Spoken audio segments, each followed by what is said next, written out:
first we are going to discuss here discovery of electrons, like cathode ray experiment. Okay, discovery of electrons.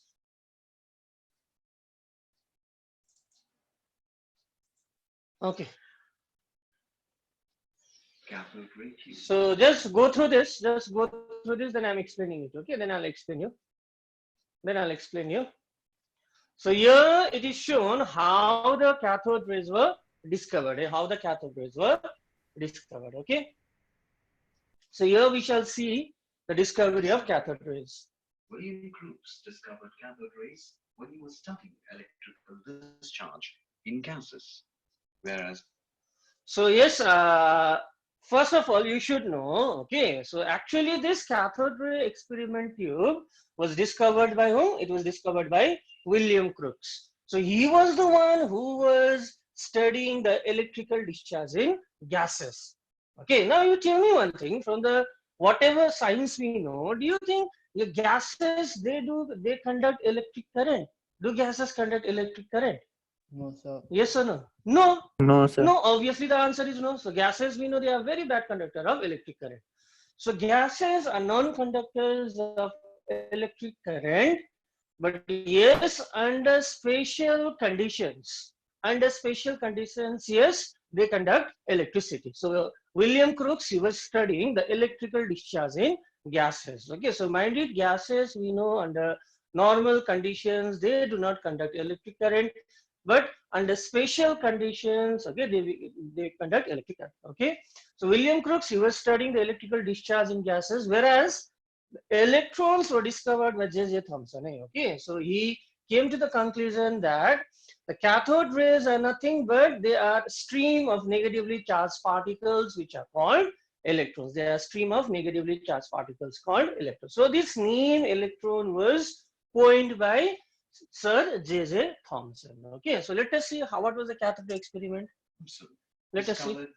First, we go through this. Consists of negatively charged particles called electrons.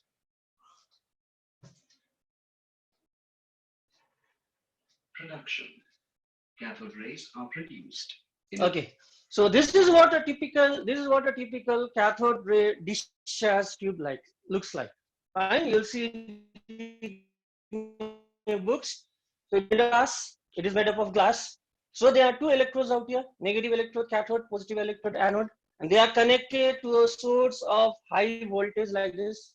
They are connected to a source of high voltage. They are connected to a source of voltage like this. Okay, and yes, it is supported on a clamp like this, So this is what a typical discharge tube, cathode ray discharge tube look like. It is made up of ordinary glass. It is made up of ordinary glass. Tube. Hence, the discharge tube is generally referred to as the cathode ray tube. The cathode ray tube is a partially evacuated glass tube with cathode. So you can hear the voice out there. Is it Yes, audible? sir. The voice Yes, is audible. Yes, sir. Okay, fine. You listen very carefully, then I'll explain again. And anode placed at the ends of the tube. A vacuum pump is used to partially evacuate the tube. The cathode is connected to the power source with the help of a clip. The tube is supported on a stand. It was found that electric discharge through gases took place only when the pressure inside the tube is lowered. Okay, so yes, so this is a setup. Okay, this is a setup. As I said, it is an ordinary glass tube. Okay, the two ends are connected to the negative terminal cathode and the positive terminal anode of a battery. Okay, it is connected to a battery source. It is connected to a battery source. And yes, we have a outlet out here. We have an outlet out here, which is connected to what? Which is connected to a vacuum pump. Okay, so what is the role of this vacuum pump, guys? What is the role of this vacuum pump? What it does? What is the role of this vacuum pump? To extract out the air. To extract out the gases. If I extract the gases out here with the help of a vacuum pipe, what will happen to the pressure of the gas inside the tube? What will happen to the pressure? It will be zero. It will fall. The pressure will gradually decrease. So yes, we have a device with which the pressure inside the tube can be increased or decreased, generally decreased. Okay. So yes, the pressure can be adjusted, the voltage can be adjusted. It is connected to the two ends. Okay, yeah, cathode and the anode like this, right? Fine. Now, as said before, under ordinary conditions, okay, when you connect the two ends to a battery, nothing was observed out there. Nothing was observed as such. Under ordinary conditions, to make cathode ray tube here, you connected the two ends to the power source like this, but nothing was observed. Nothing was observed under ordinary conditions. Fine. So listen. The potential difference between the electrodes was high. To produce cathode rays, high potential difference of 10 kV to 20 kV is applied. Okay. Now you should note down these conditions. You should note down these conditions. Okay. So what were the conditions when the cathode ray tube was connected to a source of high voltage? So what was the voltage applied across the two electrodes? The voltage applied or the potential difference across the two electrodes was in between 10,000 volt to 20,000 volt. 10K means 10,000 to 20,000 volt is applied between the electrodes. So first condition, kindly write it down. So just condition yaad kar lena. So what were the conditions? Yes. Okay. The condition, first condition was under a high potential difference of 10 kilovolt or 10,000 volt to 20,000 volt was applied between the electrodes. So this was the first condition. And the pressure is reduced to 0.0001 millimeter of mercury by means of a vacuum pump. Okay, fine. So just for your exam point of view, these two conditioning. So what was the thing? Under ordinary conditions, nothing was observed.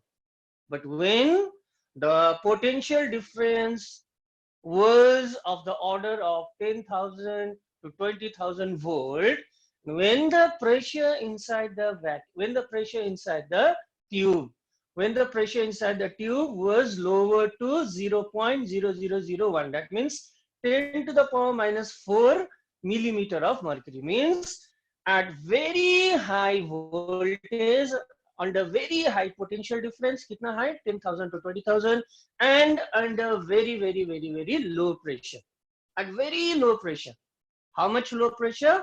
Around about 10 to the power minus 4 millimeter of mercury. So how was this pressure assumed?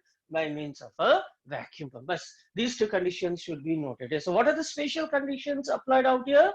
The special conditions applied were very high voltage source, 10,000 to 20,000, and under very low pressure. How much low? Round about 10 to the power minus 4 millimeter of mercury. Fine. So what was now observed? Look carefully. Under these conditions, what were observed now? See. A glow is seen on the walls of the glass tube. So under these conditions, what was observed, as can be seen from here? Some invisible rays originated from the cathode. Some invisible rays originated from the cathode and traveled at high speed. Okay, some invisible rays, under this condition, some invisible rays originated from the cathode and traveled under high speed in a straight line towards the anode. Fine. Now, since the rays originated from the cathode, like this, right? Since the rays originated from the cathode, these rays were known as here cathode rays. Okay. So why were these rays known as cathode rays? Because these rays originated from the cathode and traveled at high speed towards the anode. So since their origin is from cathode, that is why they were also known as your cathode rays. Okay, so it is seen now. It is shown the rays were originating like this. The bright fluorescence glow is due to the striking of the rays emitted by the cathode. These rays are cathode rays. Properties of cathode rays. So yes, is it understood? Discovery of cathode rays. Okay. Now, I told you just now. I told you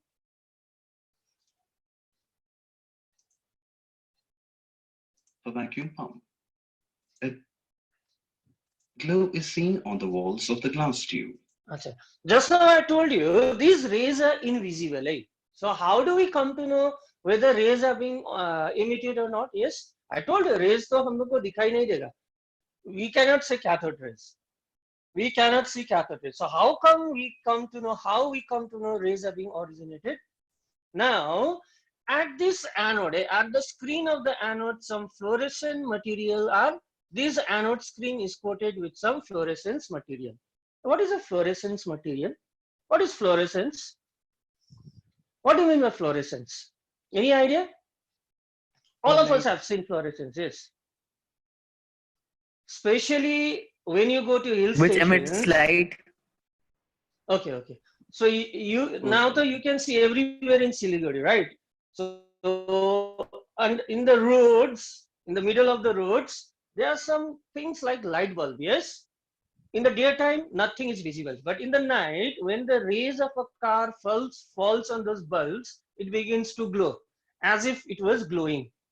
So such materials, okay, which glows when light strikes on it.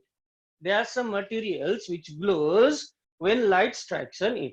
These materials, these substances are known as your fluorescent substances. Okay, examples of fluorescent materials are what? Zinc sulfide. It is a fluorescent material, so it was coated with zinc sulfide out there. Okay, so when these rays fall on this, strike this fluorescent material, it begin to glow. It begin to glow. Thereby, okay, thereby we can conclude that some invisible rays are falling on this anode screen like this. Okay, so you just think in this way, no need to memorize anything. Just condition yaad kar lena. So conditions yaad kar lena. A very high potential difference, 10,000, 20,000 volt. Very low pressure, 10 to the minus 4 millimeter of mercury. What happens? Invisible rays originating from the cathode travel towards the anode at high speed. And since these rays originated from the cathode, they are known as your cathode rays. Bus. That's all you need to remember. Okay. The bright fluorescence glow is due to the striking of the rays. Fluorescence. These rays are cathode rays. Now, properties. What are the properties? Cathode rays. Cathode rays travel in straight line. Okay, so these things needs to be noted. These things needs to be understood.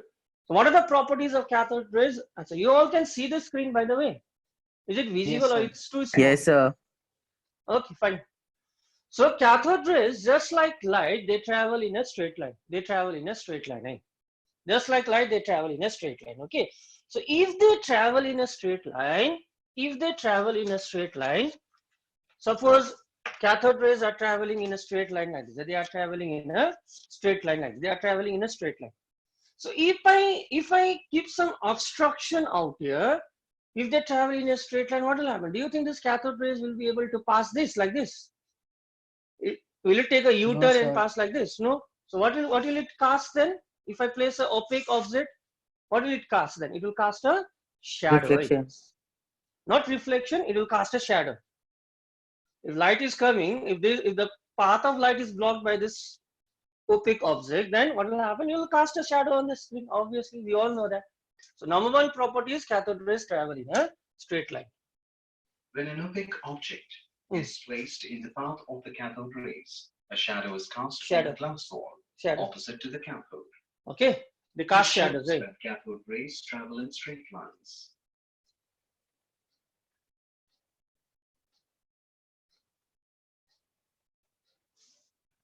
Cathode rays consist of negatively charged particles. Okay. Now, number one, cathode rays travel in a straight line. How will you prove that? Because if we keep an object in between the path of the cathode rays, it will cast a shadow. That proves that cathode rays travel in a straight line. Number two property is that cathode rays consist of negatively charged particles. How will you prove this point now? Now, we know opposite charges, they always attract each other. Right? Opposite charges, they always attract each other. These rays are traveling towards which plate? These rays are traveling towards which plate? Positive plate or negative plate? Cathode rays, they originated from the cathode and they travel to the positive electrode anode. That means they are being attracted towards the positive end. These rays are being attracted towards the positive end. And we know the opposite charges attract each other. Since they are attracted by the positive plate, thereby it is proved that cathode rays consist of what kind of particles? They consist of negatively charged particles. They consist of negatively charged particles. Why? Because they are being attracted towards the positive end of the electrode like this. Okay, it's very simple, very simple. See, The rays deflect towards the positive plate when the tube is exposed to an electric field. okay. Next, how can you prove again? Okay, so in absence of electric field, what will happen to the cathode? It will travel in a straight line like this. It will travel in a straight line. Got it? But when you apply an electric field like this, negative end, positive end, it was seen in the experiment that the cathode rays are deflected towards the positive plate like this. The cathode rays are deflected towards the positive end, not towards the negative end, thereby proving that these cathode rays consist of negatively charged particles. Why? Because they were deviating, they were attracted towards the positive end like this. Okay, so cathode rays consist of negatively charged This is particles. because the negatively charged particles in the cathode rays get attracted towards the positive plate. Cathode rays are deflected by the magnetic field. So just like electric field, they are also deflected by the magnetic field. They are also deflected by the magnetic field. When the tube is exposed to a magnetic field, the cathode rays follow a curved path, showing that they are deflected by the magnetic field. They are deflected by the magnetic field like this. Cathode rays produce X-rays when they impinge on a metal with a high atomic weight. Okay, so very important. So cathode rays, they have the tendency to produce X-rays when they fall on metal plates. So when they fall on metal plates, they produce X-rays. Okay, very important property of cathode rays. They produce cathode rays when they, so these cathode rays are falling on the metal, so they produce X-rays like this. They produce X-rays. Okay.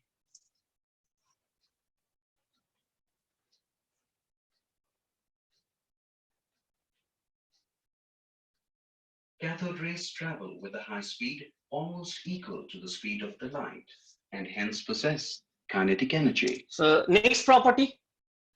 So just like light, they travel in a straight line and they travel with a speed which is almost equivalent to the speed of light, By the way, what is the speed of light? What is the speed of light? There's something Yes, like guys, this. tell me. 3 into 10⁸ meter per second. Okay. Oh, acha. They also possess kinetic energy. Okay, they also possess kinetic energy. When cathode rays are made to fall on a paddle wheel, the wheel starts rotating, showing that. Now, how will you prove that? Okay, first you just go The through this. rays possess kinetic energy. Okay, now see, one very important, they travel with a high speed almost equal to the speed of light. Okay, and they possess kinetic energy as well. Like, how will you prove that they possess kinetic energy? Now tell me one thing, if I keep a paddle wheel, if I keep a wheel which can rotate on its own, and if I pass ordinary source of light, what do you think will happen to the paddle wheel? Will it rotate? If I pass ordinary light, will that paddle wheel rotate? No, sir. No, it will not rotate, right? But when cathode rays were passed through a paddle wheel, the paddle wheel begin to rotate. Okay, thereby showing that these cathode rays, they possess some kinetic energy. Okay, they possess kinetic energy because it is able to rotate the paddle wheel, right? Because it is able to rotate the paddle wheel like this. It's rotating. Dekho?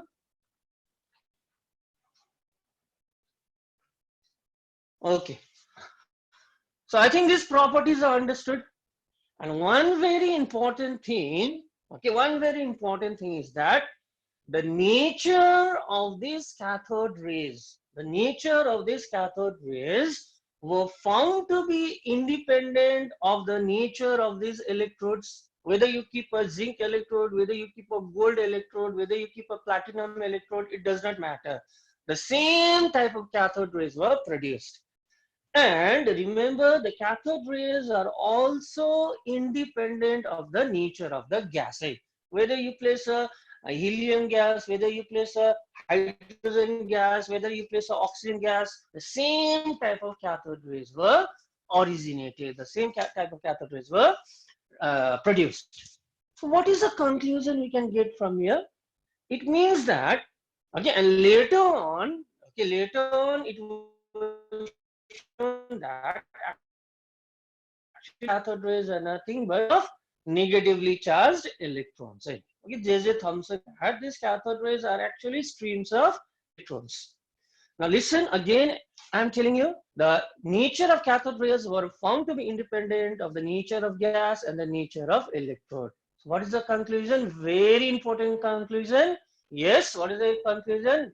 It means that these particles, namely electrons, these are the fundamental particles of all the elements. Matlab, the same kind of electron is present in all the substances irrespective of their nature. That is why they do not depend upon the nature of gas and the nature of electrons. Why? Because the same type of particle is present in almost all the elements. Now, if you took helium gas and if you replace the helium gas by hydrogen gas, if different types of cathode rays were produced, then yes, you would come to the conclusion that these cathode rays, the particles, okay, the particles which these cathode rays are made up of, they depend upon the element, they depend upon the nature of element. But it was not so. Whether it be any gas, whatever element you take, the nature of cathode rays were found to be the same. Okay, hence we can come to the conclusion that these electrons are the fundamental particles of all the substances, meaning the same kind of electrons are present in almost all the substances. The same kind of electrons are present in almost all the substances. Okay, so I think you can now visualize the production of cathode rays. Is it understood? Any questions you need to ask? So, any question you need to ask? No, sir. So as I told you, just कैसे पढ़ोगे तुम लोग? What is the cathode ray? The tube, discharge tube. पता चला हम लोगों को. We can imagine. So vacuum pump, चलो. Under ordinary condition, nothing was observed as such. But as you change the condition, okay, under high voltage, under high potential difference, कितना high? 10,000 to 20,000 volt. And under very low pressure, कितना low pressure? 10 to the power minus 4 millimeter of mercury. What happens? Some invisible rays originated from the cathode and traveled towards the anode with high speed. Since these rays originated from the cathode, they were known as your cathode rays. Okay, and we discussed the properties. They travel in a straight line, they cast shadows, they possess some kinetic energy, they produce X-rays when they fall on heavy metals, all these properties. Okay, so now so remember who discovered electron then? Who discovered electron? Who was the one who discovered electron? This might come in objective type, right? Okay. Yes, tell me, who discovered electron? Sir J.J. Thomson. Sir J.J. Thomson, he discovered this electron. Why cathode rays were later known as electrons. Okay. So after the discovery of electrons, okay, it was also found that these electrons are negatively charged particles. Now the scientists began to think, okay, they possess some kinetic energy. What is the formula of kinetic energy? What is the formula of kinetic energy? Sir, power by time. No, formula of kinetic energy. Sir, mv square. Half mv square. Yes, it is half mv square, right? Half mv square means, do these cathode rays possess some mass? Do they possess some mass? No, sir. Cathode. They possess kinetic energy. They possess kinetic energy. Okay, so just a minute. Give me some time. Huh? Just a minute.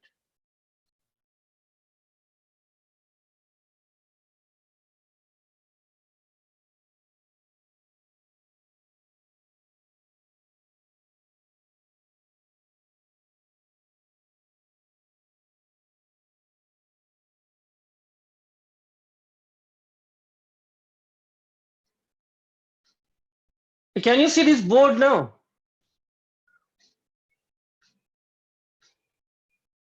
Yes, sir. Okay. But it is Just half a visible. minute, huh?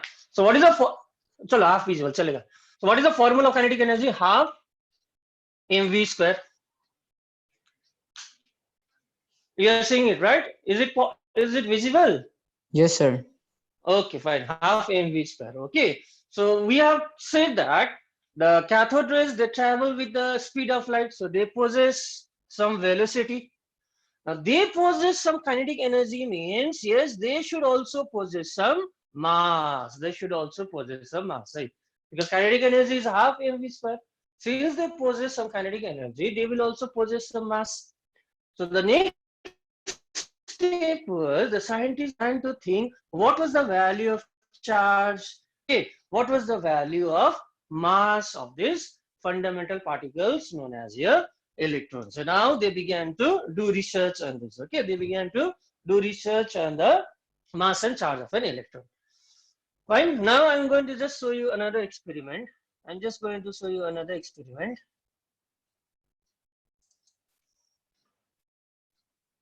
Hello friends.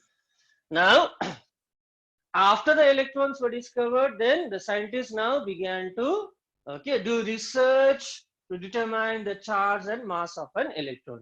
Okay, so they found out the charge to mass ratio. Okay, so let us go through the experiment now. Let us go through the experiment. This is module 6, unit 2, structure of atom, class 11.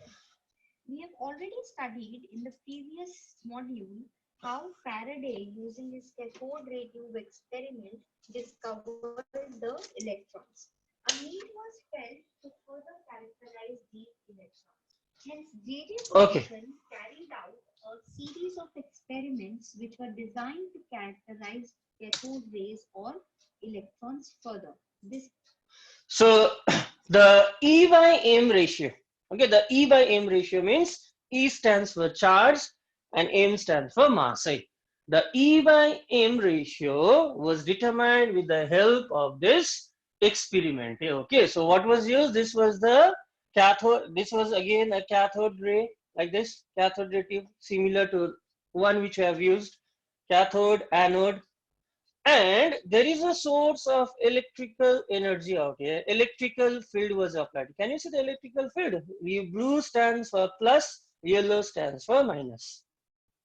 An electric field was applied. And can you see this north and south out here? Can you see this north and south? Yes. Yes, sir. A magnetic field was also applied. Electric field was applied and a magnetic field was also applied. And yes, how are they applied? If electric field is applied in this way, magnetic field is applied in this way. Matlab they are mutually perpendicular to each other. Right? They are mutually perpendicular to each other. Fine. Now, in absence of electric and magnetic field,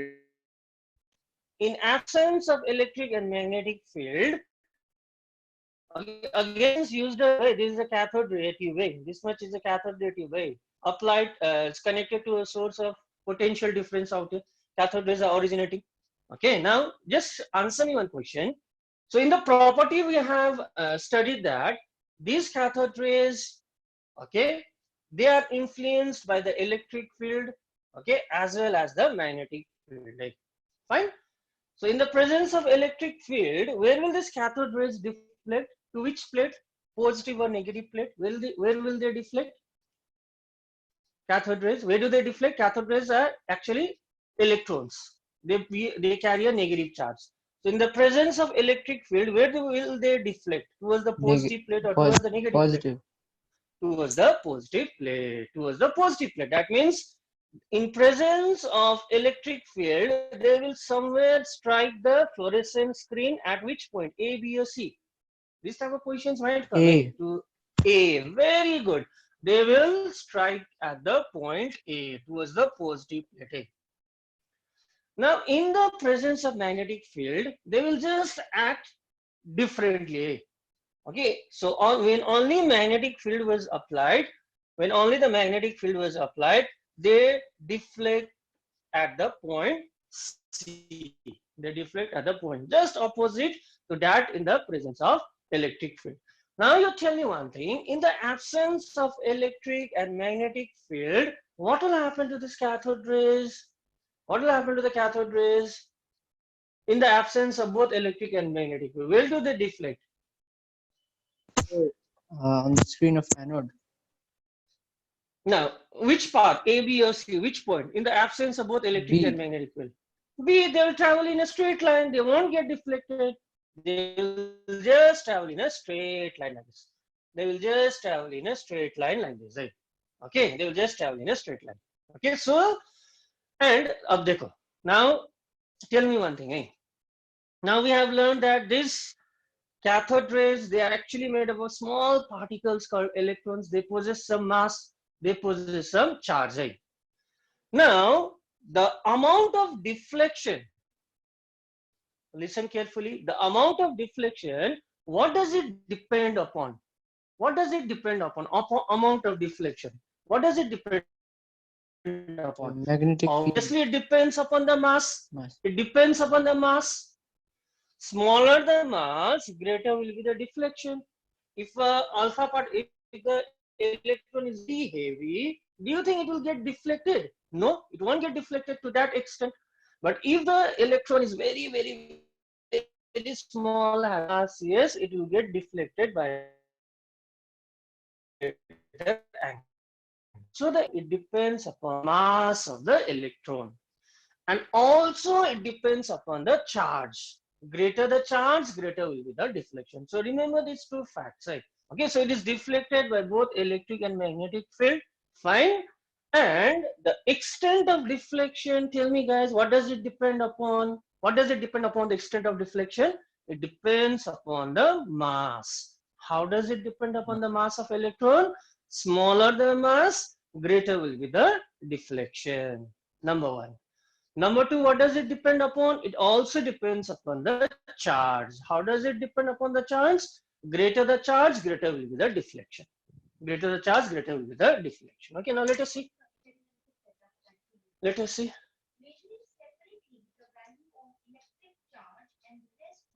Can you hear it? Are you able to hear it or no? Yes, sir. सुनाई दे रहा है? No, sir. No, sir. Right? No, sir. Just let me arrange for one box. Small box. लेके आया.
Did was he studied the deflection of cathode ray under simultaneous application of electric and magnetic fields.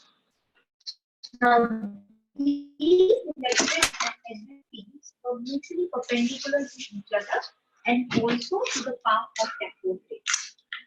The electric and magnetic field applied in this way deviate the path of cathode ray in opposite directions. Either it could get deflected to point A or it could get deflected to point C. Okay, so what are the conditions under which it gets deflected to A and the conditions under which it gets deflected at point C? If we apply only electric field and no magnetic field is applied, then the cathode ray does not follow its straight line path and gets deviated or hits the screen at point A. बस वही thing discuss करें, ठीक है? Only magnetic field is applied, no electric field is applied. The electron strikes not at point B but gets deflected and meets at point C. So yes, only that thing is being discussed. Only in presence of electric field, it will strike the screen at the point A towards the positive plate. Okay, when only magnetic field is applied, just opposite at the point C. In absence of both electric and magnetic field, it will travel straight and strike at point B. Which is discussed, okay? Also, we know that on application of electric and magnetic field, there are some kind of deflections observed. However, we can fine-tune these values and we can adjust the magnitude of electric and magnetic field such that these deflections become minimum and the electron beam comes and strikes at point B itself. Okay. Okay. So what did you hear now? What did you hear? Okay. Now we know that in presence of electric and magnetic field, it will deflect the screen at different points. However, so this line is written in the NCERT.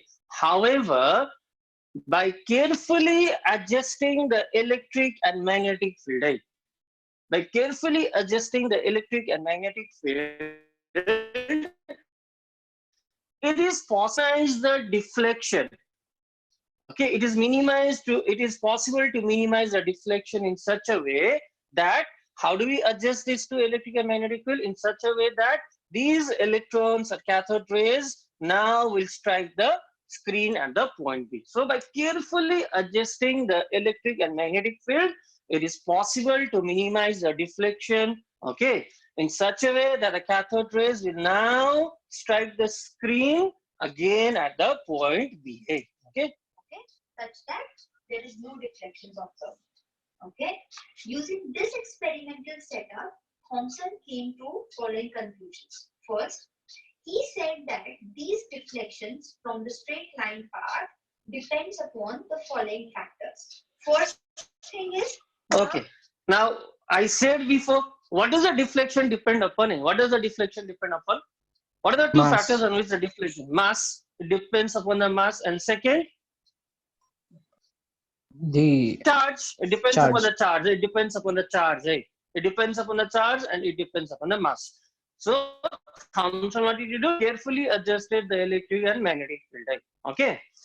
In such a way that the cathode rays now travel a straight path. Now, no need to go into that detail. Just remember, this line is written in the NCERT. By carrying out some careful calculations, now define the charge by mass ratio of an electron to be this. So you need to remember this value. thing is the accelerating voltage. Okay. Next is the strength of magnetic field. Third would be the mass of the particle. Okay. Lighter the particle, greater will be the deflection. First, lighter the particle, greater deflection. Greater the mass of the particle, more difficult it is to move the particle away from its straight line path. Okay. The fourth thing is the magnitude of negative charge on the particle. The greater the charge of the particle, greater is the attractive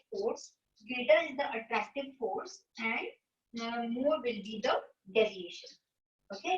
However, in this experiment, these two values were fixed. The only two variables were the mass of the particle and the magnitude of the negative charge on the particle.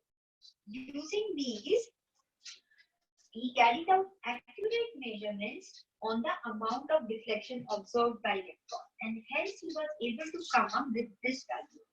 He Yes. said that E by N. Okay, so by carrying out some careful calculations, he now calculated the charge to mass ratio of an electron to be. So please note down the value. What is the value? 1.785 into 10 to the power 8. What is the unit of charge? Coulomb. What is the unit of mass? Kg. Coulomb per kg. Got it? So E by M ratio याद करना पड़ेगा तुम लोगों को. So this had also come in the NEET. E by M ratio. So what is the E by M ratio of electron? It is 1.7588 2 into 10 power 8 coulomb per kg. Okay? Is it understood?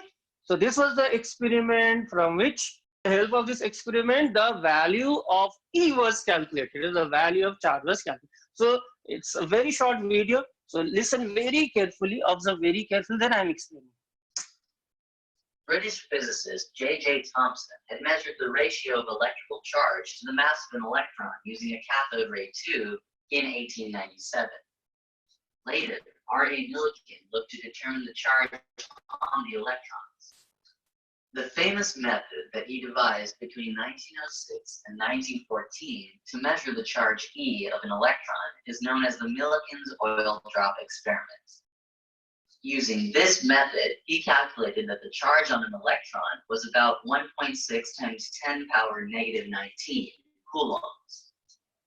In the Milliken's oil drop method, an atomizer produces oil droplets in the form of mist, which are sent through a plate of electrical condenser. There are different forces which act on the oil drop, including gravitational, electrostatic force due to electric field, and viscous drag force. The rate at which these drops fall were measured by observing them through a micrometer eyepiece of a telescope. X-rays were passed through the chamber to ionize the air inside. On colliding with gaseous ions, these oil droplets acquire charge. The rate at which these droplets fall can be controlled by changing the strength of applied voltage to the plate. With this experiment, he observed that the magnitude of electrical charge Q on the droplets is always a multiple of electrical charge E. That is, Q is equal to NE, where N is equal to 1, 2, 3, and so on. Using the value of charge of the electron, the mass of the electron, ME, was then determined by combining Thomson's value of E by ME ratio. The value shown is the value of the mass of an electron. Okay, so I don't think so much is understood. Yes, now let me explain this.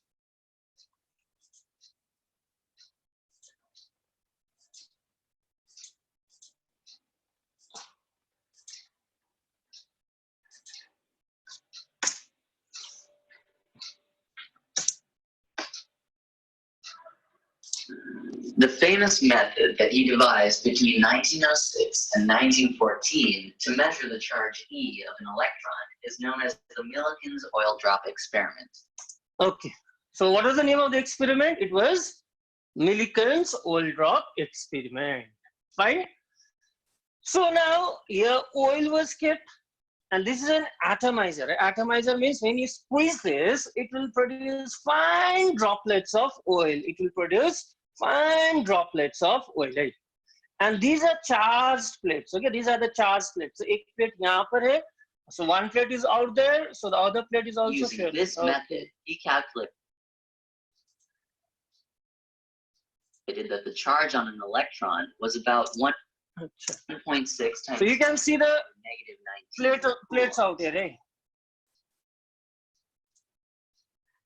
Negative 19 coulombs. Electron was about 1. Using this method, he calculated that the Okay, so charge on an electron just a minute, was about 1.6 times 10 power negative 19. so later on this was calculated, this value was calculated. The Okay. Milliken's oil drop method. This is an atomizer, Atomizer produces oil droplets oil in the droplets, form of mist, which are sent through a plate of electric plate. These are electric plate. There are different forces which act on the oil drop, including gravitational, electrostatic force due to electric field, and viscous drag force. The rate at which these drops fall were measured by observing them through a micrometer Moving eyepiece telescope, of a okay. telescope. X-rays were passed through the chamber to Okay, now you need to understand this, right? So what was happening? The oil drops were falling. The oil drops were falling through the charge plate. And what are you passing? What are you passing? And the oil drops can be viewed with the help of a moving telescope. Fine. Now you can ask me questions now, right? Now, as the oil droplets were falling down, a source of X-rays were passed through the tube, right? X-rays were passed. What do the X-ray do? What do the X-ray do? These X-rays will ionize the gas. What does this mean? These X-rays ionize the gas means, now see, the oil droplets are falling down like this, and there are some gases out here, obviously. And when you pass these X-rays, okay, there are some atoms of gases out here. There are some atoms of gases. Okay, so it will ionize the gas means what? What do you mean by this? As the X-rays strikes the atoms which are present inside the gases, they will knock off some electrons. They will knock off some electrons. It will ionize means it will produce ions. They will remove electrons. Listening. And as the oil droplets were falling down, these oil droplets gets attached itself with this electron. That means the oil droplets, okay, they are attracted, they attract the electron towards itself. Where do this electron come from? The electrons come from the ionization of the gas. How are the gases ionized? Because we have passed X-rays. Whenever you pass X-rays through any gas, what will it do to that gas? It will knock off electrons from the atoms. And these electrons which are knocked off will get attracted on the surface of the electron. And obviously, now these oil droplets, they will acquire some charge. Why do they acquire charge? Because it has electrons attached to itself, right? So one oil droplet will attach itself to how many electrons? We don't know. Okay, it can attach itself to 1 electron, it can attach itself to 2 electrons. Okay, now later on, when the charge of these electrons were calculated, when the charge of these oil drops were calculated, it was found that the charge of this electron is an integral multiple of charge of an electron, where n is 1, 2, 3. Okay, so if one electron is attracted, what is the charge of an oil drop? 1e. If 2 electrons are attracted on its surface, 2e. Okay, if 10 electrons are attracted, 10e. Got it? So in this way, the value of charge of an electron was determined. So this is the very famous experiment known as a Milliken's oil drop experiment. So listen, 2 or 3 things.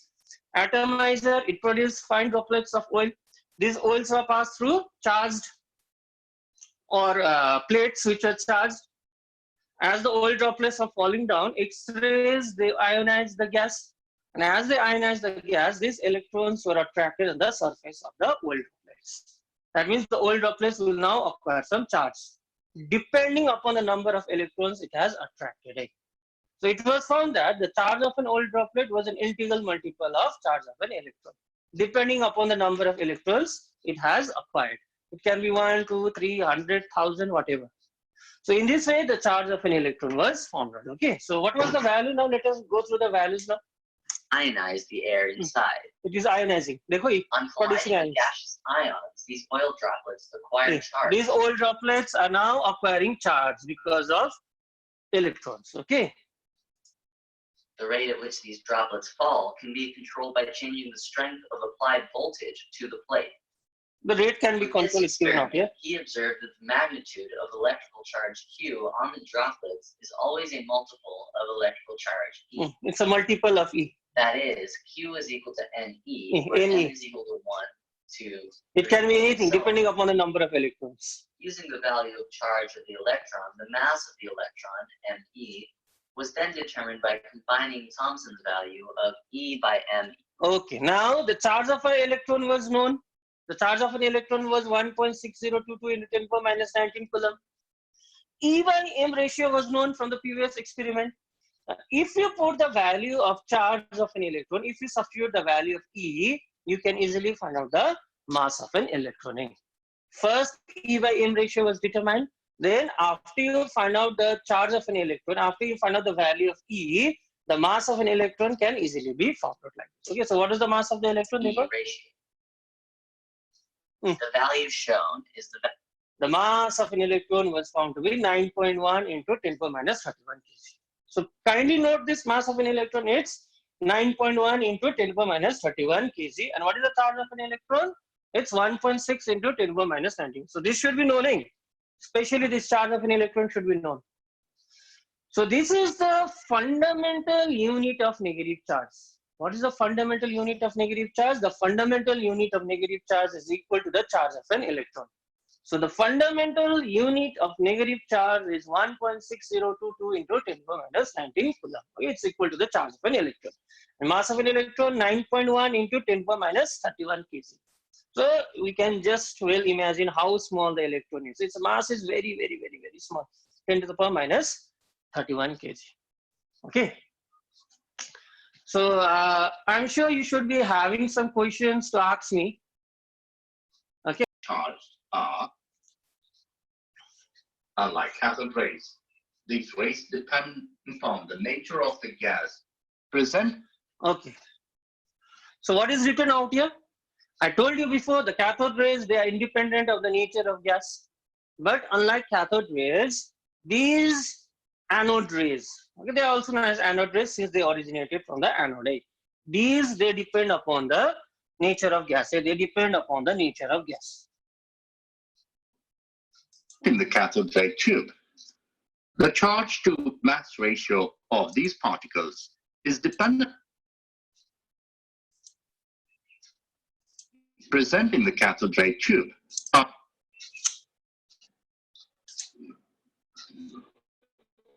unlike cathode rays, these rays depend upon the nature of the gas present in the cathode ray tube. The charge to mass ratio of these particles is dependent on the gas from which these originate. The behavior of these particles in the magnetic or electric field is opposite to that observed for electron or cathode rays.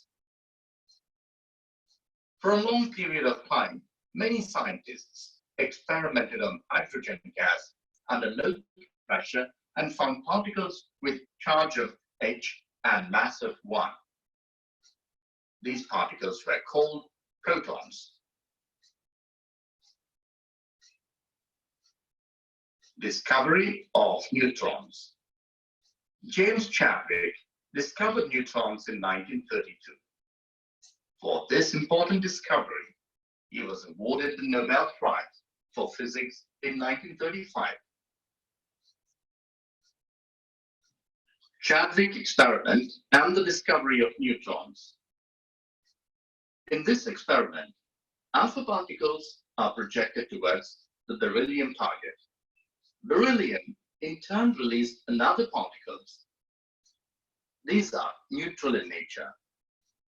When these particles pass through paraffin wax, atoms get charged and energized and release protons. When these protons made to enter into a gas-filled chamber, these charged protons ionize the gas. In this chamber, he placed a detector for protons. As a result of the incidence of alpha particles on beryllium, uncharged particles with same mass as protons are released. He called them neutrons. So not much is there. Actually, it has not been discussed in details in NCERT as well. Okay, so discovery of electron, discovery of proton.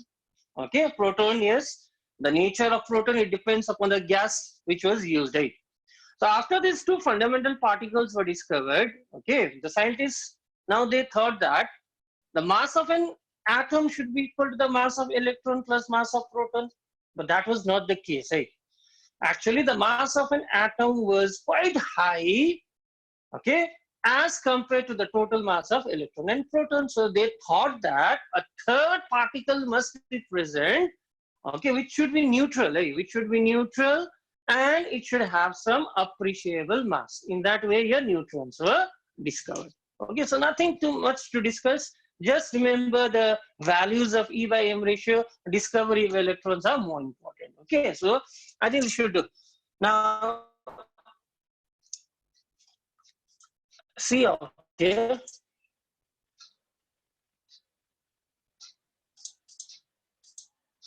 Okay, so this needs to be remembered now. Okay, this chart needs to be remembered. Okay, so what are the fundamental particles? Electron, proton, and neutron. Okay, so relative mass, dekho, the proton and neutron have almost the same mass, almost same mass, but the mass of an electron is very small as compared to the mass of proton and neutron. If we assume the mass of proton to be 1, the mass of neutron is also 1, same, but the mass of electron is 0.0005. So it is 5 into 10 to the power minus 4 times lighter than the proton and neutron. Got it? Number 1 point. So charge proton, if the charge of an electron, we take it to be -1. The charge of a proton is just the opposite, +1, whereas neutron are neutral in character. So the actual charge, right? The actual charge on Coulomb. These are the relative charges, right? Just showing that if proton has plus charge, electron has minus charge, neutrons, they are neutral. So what is the value of charge of an electron? 1.6 into 10 to the minus 19 Coulomb, and we place a negative charge on it. The charge of a proton is also same.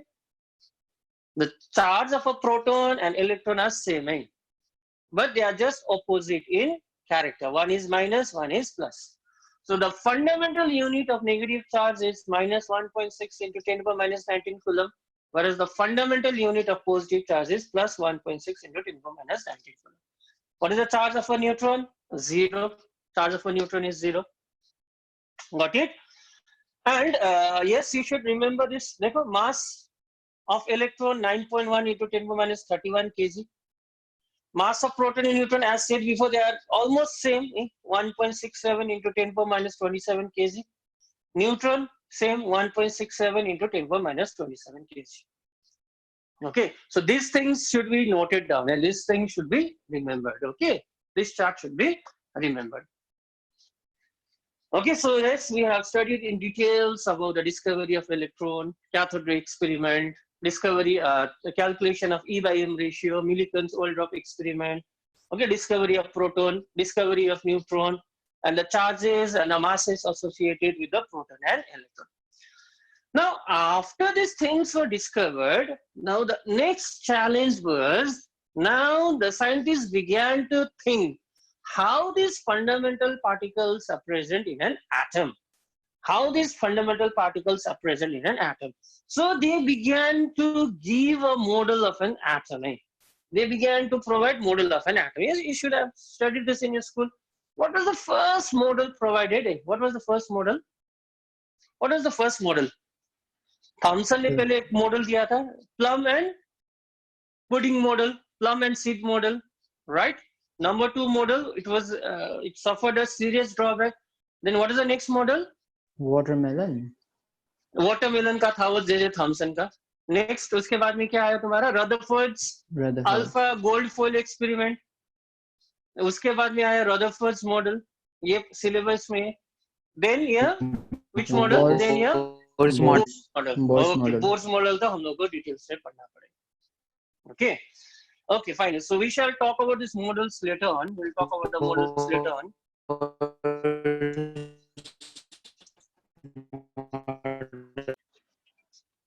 We'll talk about the models later on. Okay. Model बाद में पढ़ेंगे हम लोग.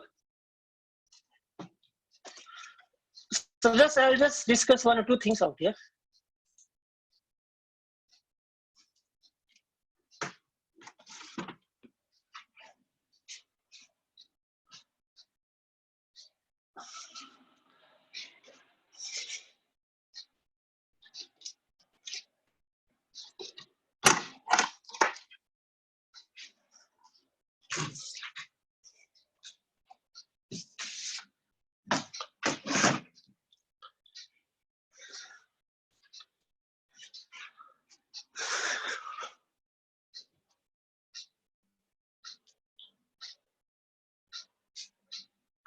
So you can see the board, right?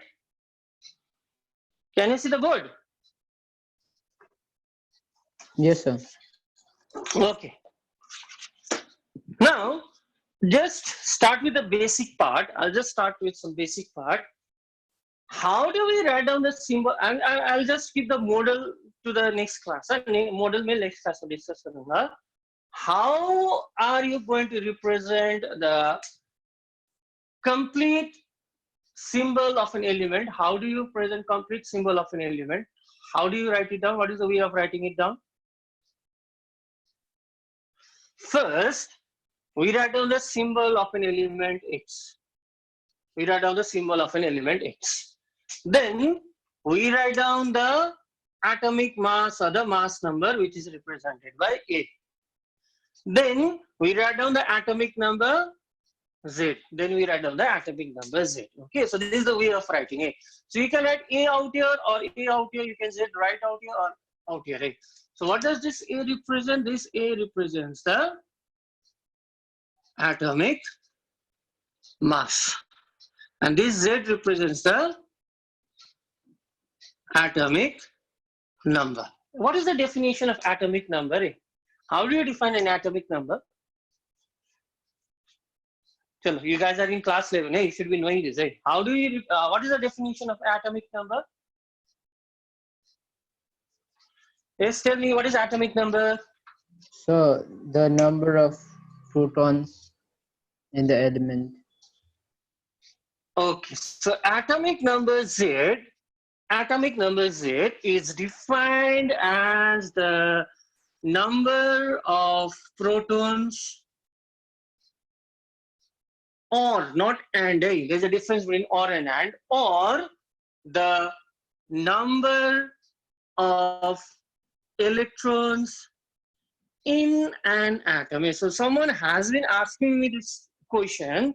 Okay, so I think they see, or he seems to have some doubt out here. So I'm just removing this doubt now. So remember, an atom is always electrically neutral. Is it true? Is an atom neutral or is it charged? Neutral. Neutral. Why is it neutral? Because in an atom, the number of positively charged proton is exactly equal to the number of negatively charged electrons. So today we have learned what is the charge of a proton? Plus 1.6 into 10 to the power minus 19 coulomb. What is the charge of an electron? Minus 1.6 into 10 to the power minus 19 coulomb. That means if the number of protons and if the number of electrons are same, in that case the atom is electrically neutral. Is it so? Yes, that is why we have defined atomic number as the number of protons or number of electrons. Now see, suppose we have a carbon atom. What is the atomic number of carbon? What is the atomic number of carbon? What is the atomic number of carbon? Now, that's the atomic mass. 6. Atomic number of carbon is 6. That means in an atom of carbon, how many positively charged protons are there? How many protons are there? How many protons are there? 6. 6. There are 6 protons. How many electrons are there? 6. 6. There are 6 electrons. There are 6 electrons. And the charges are exactly equal and opposite in sign. That is why it is neutral.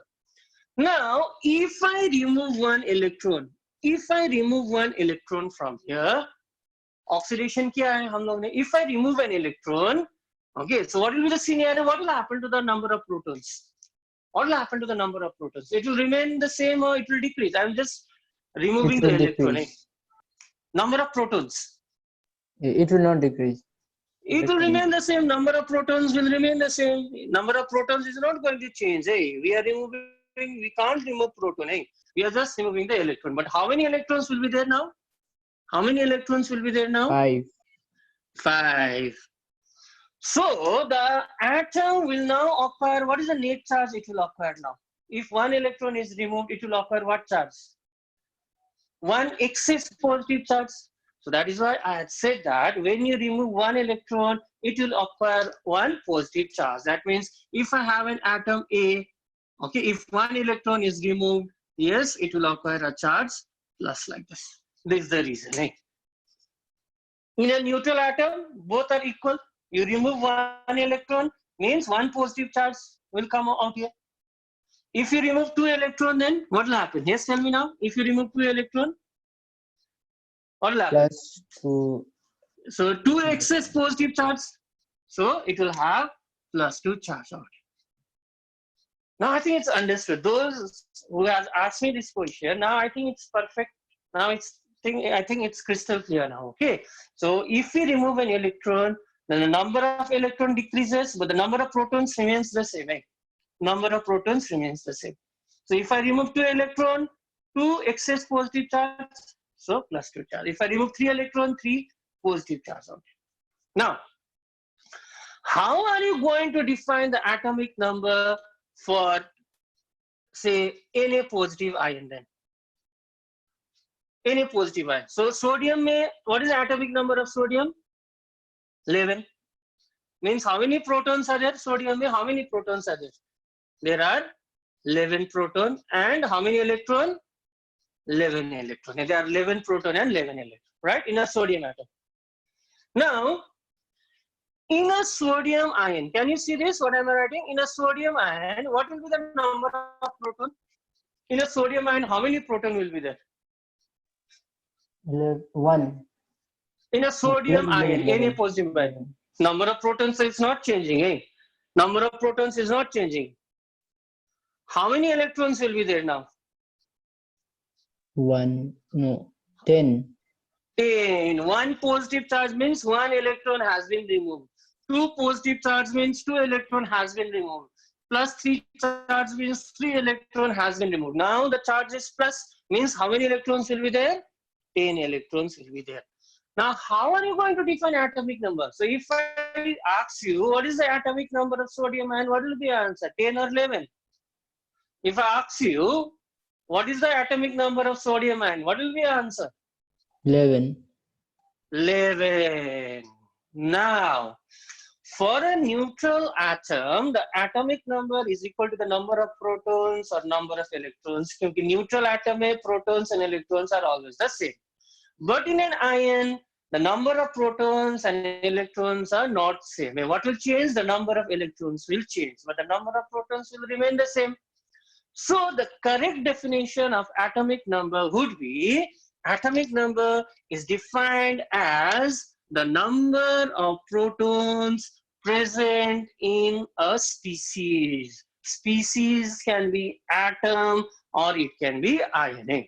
So number of protons present in an atom or ion. This is the correct definition of atomic number. Got it? Why cannot write number of electron now? Atomic number. Why I can't write number of electron in an ion? Why can't I write this definition? Because the number of electron will change. Number of electron will change, but the number of protons will remain fixed. So atomic number is now defined as the number of protons present in an atom or ion. Yes, sir. Is it understood now? Is it clear?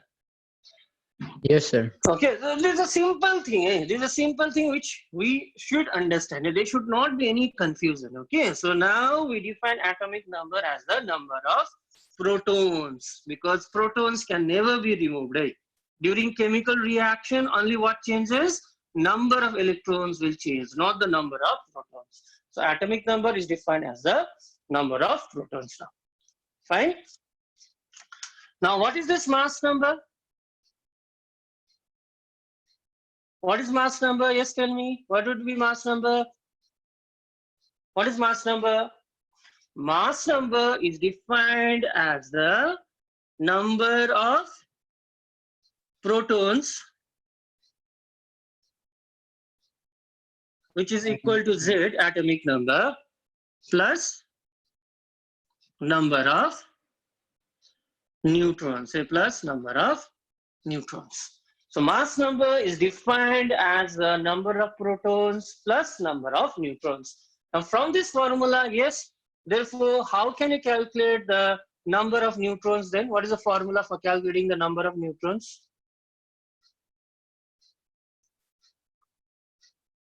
How can you calculate the number of neutrons? Z plus P. Number of neutron is equal to A, you bring this out here, it is equal to A minus Z. It is equal to A minus Z. Simple cheese. I think you have done this from your class 19. Yes, sir. It was there. Yes. So, okay, no issues. We have revised it again. So this is the concept of atomic number and your mass number. So this is how we can calculate the number of neutrons. So now, what is the number of neutrons present in nitrogen 14-7? What is the number of electrons? What is the number of electrons? Okay, what is the number of protons? So what is the number of protons?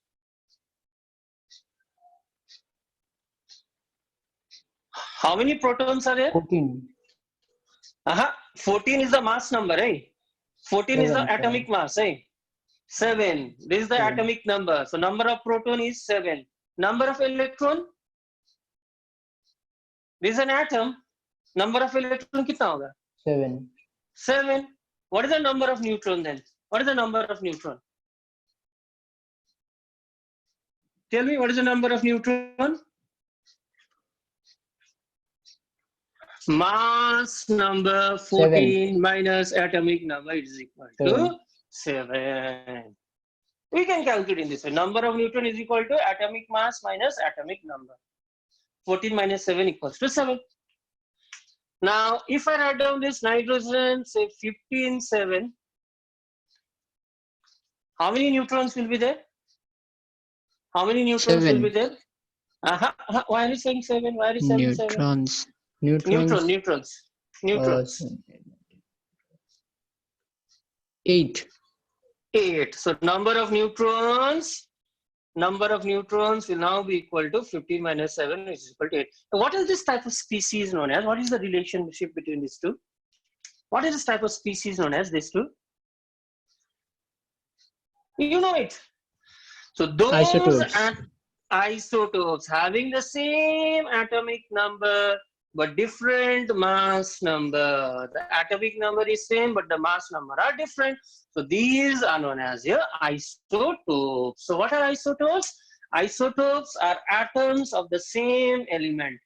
Isotopes are atoms of the same element having the same atomic number but different mass number. These are known as your isotopes. These are known as your isotopes.